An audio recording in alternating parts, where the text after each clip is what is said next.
जरा kerosene man को भी सुनिए जरा। अगर हिंदुस्तान में मैच फिक्सिंग का चुनाव बीजेपी जीते तो इस पूरे देश में आग लगने जा रही है। उस दिन पार्लियामेंट की तरफ को कर देते, नहीं तो 25 लाख आए थे, तो ये सारा का सारा काम उसी दिन निपट जाता केस। ऐसा पुन्नू ने भी कहा था कि भारत की संसद पर उधर तिरंगे का अपमान करना, इधर संसद में जाना, संसद पे जाकर जो है भारत में सरकार गिरा देनी है। भारत भी तानाशाही होगी। आप देख लीजिए, श्रीलंका हो, बांग्लादेश हो या कोई और देश हो, अगर कहीं तानाशाही होती है तो लोग उग्र होते हैं। ये राकेश टिकैत वो है जिसने राम मंदिर का विरोध किया था, लेकिन ये राकेश टिकैत वो है जो औरंगजेब की मजार पर माथा टेकने गया। देश के किसानों से गद्दारी मत कीजिए। देश के किसानों को बताइए कैसे आप जैसे किसान 4 करोड़ से 80 करोड़ कमाते हैं, भारत में दंगे करवाना चाहते हैं सिर्फ इसलिए क्योंकि आप बैठकर सत्ता की मलाई खाना चाहते हैं। जय हिंद दोस्तों, बहुत बहुत स्वागत है आप सभी का आपके अपने YouTube चैनल इंडिया नया भारत की एक और नई वीडियो में। और दोस्तों, आप सभी को पता है भारत में कई आस्तीन के सांप पहले भी मौजूद रहे हैं और आज भी मौजूद है। उन्हीं में से एक आस्तीन का सांप है राकेश टिकैत। इसने किसान आंदोलन के नाम पर लाल किले पर उत्पात मचाया था और अभी हाल ही में इसने बयान दिया है कि ये उत्पात उन्हें लाल किले पर नहीं भारत की संसद में करना चाहिए था, ताकि बांग्लादेश जैसे हालात भारत में भी उत्पन्न किए जा सके। राहुल गांधी, सलमान खुर्शीद और गुरबचन सिंह पन्नू ऐसे नेता हैं जिनके यही इरादे हैं कि भारत में भी गृह युद्ध शुरू किया जा सके। तो दोस्तों, इसी बात को लेकर के आज की डिबेट है, जिसमें एंकर अशोक श्रीवास्तव ने किसान यूनियन के एक फर्जी नेता से इसी बात को लेकर जब सवाल पूछा तो वो बौखला गया और बड़बड़ करने लगा। दोस्तों, ये वीडियो आप एंड तक जरूर देखना, आपको बड़ी अच्छी लगेगी। तो अगर वीडियो आपको अच्छी लगे तो वीडियो को लाइक करना, चैनल को सब्सक्राइब कर लेना और बेल आइकन दबाना ना भूलना। तो चलिए दोस्तों, वीडियो के साथ एंड तक देखते हैं। Thank you. एक केरोसिन मैन भी है, आपको याद होगा, एक भारत का केरोसिन मैन। अब जरा केरोसिन मैन को भी सुनिए जरा। अगर हिंदुस्तान में मैच फिक्सिंग का चुनाव बीजेपी जीते और उसके बाद संविधान को उन्होंने बदला तो इस पूरे देश में आग लगने जा रही है। चुनाव में दिया राहुल का बयान था और दूसरा बयान अंग्रेजी में था जो उन्होंने ब्रिटेन में दिया था कि भारत में केरोसिन छिड़की हुई है, सिर्फ एक चिंगारी दिखाने की जरूरत है। बांग्लादेश में तो ये बताएगी नहीं, आगे सरकार क्या लग रहा है भाई। बांग्लादेश में 15 साल से जो आदमी सत्ता पर काबिज है, विपक्ष के नेता साहब जेलों में बंद है, तो यही तो और सोचता है। अब वे सारे बंद है, उन्हें भागने कहाँ दिया, सारे बंद है। यही हाल यहाँ होगा, ये ढूंढे नहीं मिल देंगे। जनता बहुत गुस्से में। ये तो उस दिन जब ट्रैक्टर लेकर दिल्ली गए, ये उन्हें बहका दिया कि लाल किले पे चल जाओ। अगर ये उस दिन पार्लियामेंट की तरफ को कर देते, वो तो 26 जनवरी थी, नहीं तो 25 लाख आए थे, ये सारा का सारा काम उसी दिन निपट जाता केस। ये निपटेगा, चूक रह गई, और रहेगी चूक। उन्होंने कहा कि तैयारी तो 26 तारीख को ही थी, 26 जनवरी को थी। 26 जनवरी को इन्होंने बहका दिया, लाल किले भेज दिया। बहका दिया मतलब इन्होंने किसने, पुलिस ने, और जब जिन लोगों ने ट्रैक्टर उसकी परमिशन दी थी। तो राकेश टिकैत कहता है कि 26 जनवरी को बहका दिया, नहीं तो उसी दिन पूरी तैयारी थी, हम लोग संसद जाते और उसी दिन काम हो जाता। तो क्या ये योजना पहले ही थी? जैसा पुन्नू ने भी कहा था कि भारत की संसद पर उधर तिरंगे का अपमान करना, इधर संसद में जाना और संसद पे जाकर जो है भारत में सरकार गिरा देनी है, भारत में सत्ता पर कब्जा करना। क्या ये पूरा प्लानिंग से हुआ था? आप लोगों को इसकी जानकारी है जो राकेश टिकैत ने जो खुलासा किया? अशोक जी, आप काफी सीनियर पत्रकार हैं और करीब मुझे लगता है कि बहुत लंबे समय से आप देश के इस प्रतिष्ठित चैनल, जो हमारे सरकारी चैनल है, उसको देख रहे हैं। लेकिन जिस भाषा का प्रयोग आपने विपक्षी दलों के लिए और सामाजिक संगठनों के लिए किया, मुझे उससे आपत्ति है। क्योंकि सरकारें आती जाती रहती हैं और आपको हमने उस वक्त भी देखा है जब ये सरकार नहीं थी और ये सरकार 2 में थी और ये रोड पर चल रहे थे, तमाम धरने प्रदर्शन कर रहे थे। और ये वही लोग हैं जिन्होंने 50 साल तक तिरंगे को नहीं अपनाया। मैं आपको बताना चाहता हूं कि हमारे पूर्वज तो वो थे जो छोटी छोटी बातों पर रामायण और महाभारत कर देते थे, लेकिन ये तो गांधी जी थे जो हमको मोमबत्ती पकड़ा गए और आज हम आंदोलन के रास्ते पर हैं और हम भारत के लोकतंत्र को मानते हैं और अहिंसावादी तरीके से अपनी बातों को रखते हैं।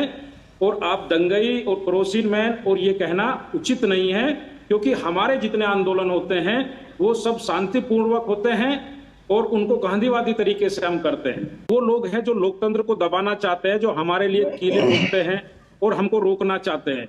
क्या आप नहीं चाहते कि कोई आवाज हो तो उसको उठाया जाए? लोकतंत्र का यही मतलब होता है।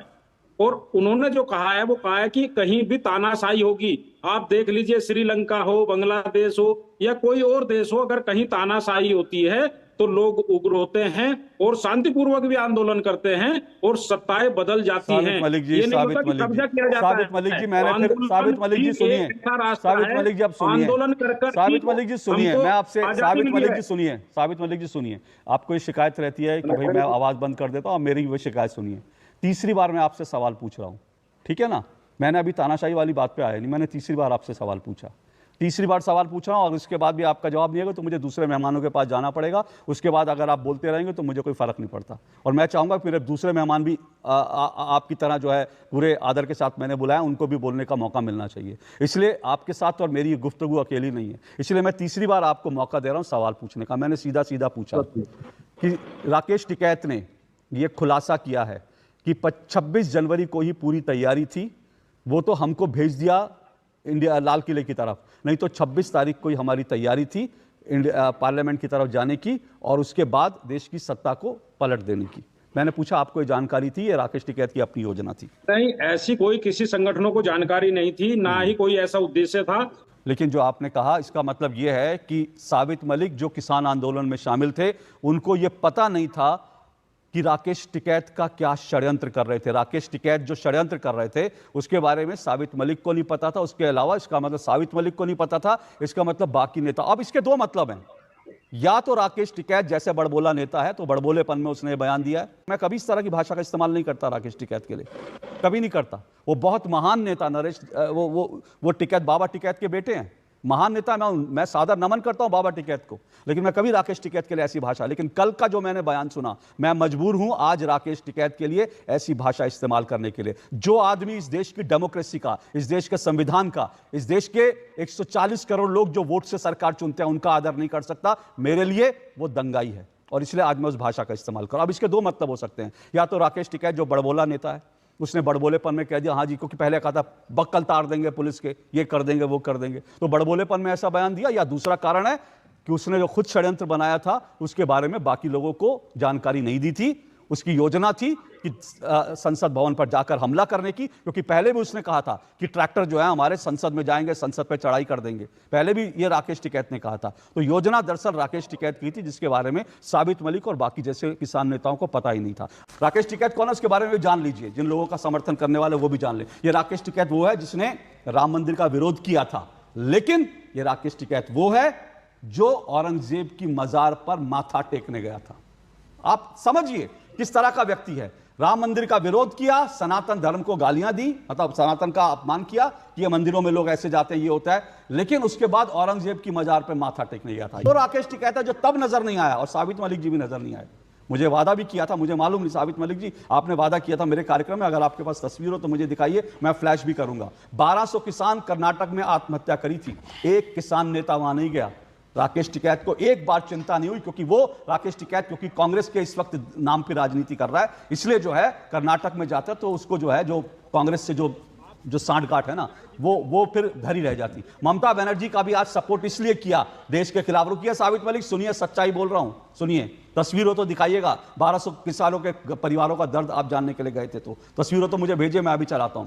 2014 में जब चुनाव हुआ था, सोचिएगा, ये भी देखिए, 2014 में जब चुनाव हुआ था और चुनाव के समय जब इनकी जमानत जब्त हुई थी, 2 बार चुनाव लड़ा, दोनों बार जमानत जब्त हुई, तब इसने जो अपने संपत्ति का ब्यौरा दिया था 4.5 करोड़ रुपए दिया था। और अब ये मीडिया रिपोर्ट कहती है कि इस वक्त 80 करोड़ रुपए राकेश टिकैत की संपत्ति है। आप समझ लीजिए इस देश में कौन लोग किसान आंदोलन की अगुवाई कर रहे हैं, कौन लोग किसानों के नाम पर जो है मलाई खा रहे हैं, कौन लोग किसानों के नाम पर जो है दुनिया भर से पैसा इकट्ठा कर रहे हैं, क्या क्या कर रहे हैं, ये कच्चा चिट्ठा आपके सामने है। मैं कह रहा था आपको एक किसान की संपत्ति तो दिख गई, आपने कभी माननीय देश के गृह मंत्री की संपत्ति का भी उजागर करें कि 2014 से पहले क्या थी और आज क्या है, और माननीय प्रधानमंत्री जी की पहले क्या थी और आज क्या है। प्रधानमंत्री जी की संपत्ति आपको पता कितनी है? प्रधानमंत्री की संपत्ति जो है टिकैत से कम है। इस देश का प्रधानमंत्री 10 साल से प्रधानमंत्री है और उसकी संपत्ति, उसके पास एक गाड़ी भी नहीं। सुनिए, अब आपने आपने बहुत बढ़िया बात कही, आपने बहुत बढ़िया बात कही। इस भारत के प्रधानमंत्री के पास अपनी एक गाड़ी नहीं, और जो किसान नेता है उसके पास गाड़ियों का शोरूम है, लग्जरी गाड़ियों का शोरूम है। उसके बाद आप कह रहे हैं कि किसानों की बड़ी, अरे अगर राकेश टिकैत जैसे किसान देश में है, अगर देश में, मैं तो कह रहा हूं देश का हर किसान राकेश टिकैत जैसा हो, मैं तो कह रहा हूं देश का हर किसान राकेश टिकैत, लेकिन राकेश टिकैत ने याकूत संपत्ति कैसे कमाई इसके बारे में बाकी किसानों को भी बता दें। राकेश टिकैत बता दे बाकी किसानों को भी कि 4 करोड़ से 80 करोड़ रुपए कैसे कमाए जाते हैं 10 साल के अंदर। बताइए आज देश को फॉर्मूला बताइए, 4 करोड़ से 80 करोड़ देश के किसानों को बताइए फॉर्मूला, 4 करोड़ से 80 करोड़ 10 साल में कैसे कमाई होती है। बताइए कैसे एक किसान लग्जरी गाड़ियों का शोरूम खोलता है, कैसे एक किसान बैंकेट हॉल खोलता है, यह फॉर्मूला बताइए। साबित मलिक ये फॉर्मूला बताइए देश को, आज बताइए देश के किसानों को, साबित मलिक देश के किसानों को फॉर्मूला बताइए 4 करोड़ से 80 करोड़ कमाने का। देश के किसानों से गद्दारी मत कीजिए साबित मलिक, देश के किसानों से गद्दारी मत कीजिए। देश के किसानों को बताइए कैसे आप जैसे किसान 4 करोड़ से 80 करोड़ कमाते हैं, पूरे देश के किसानों को बताइए। देश के किसानों से गद्दारी बंद कीजिए और एक तस्वीर दिखाइए, आप 1200 किसानों का दर्द जानने गए थे। साबित मलिक चैलेंज कर रहा हूं, एक तस्वीर दिखाइए, आप में से एक भी नेता 1200 किसानों का दर्द जानने के लिए पहुंचा था, एक तस्वीर दिखाइए। आप सब लोग डबल स्टैंडर्ड हैं, सिर्फ भारत में दंगा करना चाहते हैं, भारत में दंगे करवाना चाहते हैं, सिर्फ इसलिए क्योंकि आप बैठकर सत्ता की मलाई खाना चाहते हैं। तुम्हें शर्म है? कुछ शर्म आया है?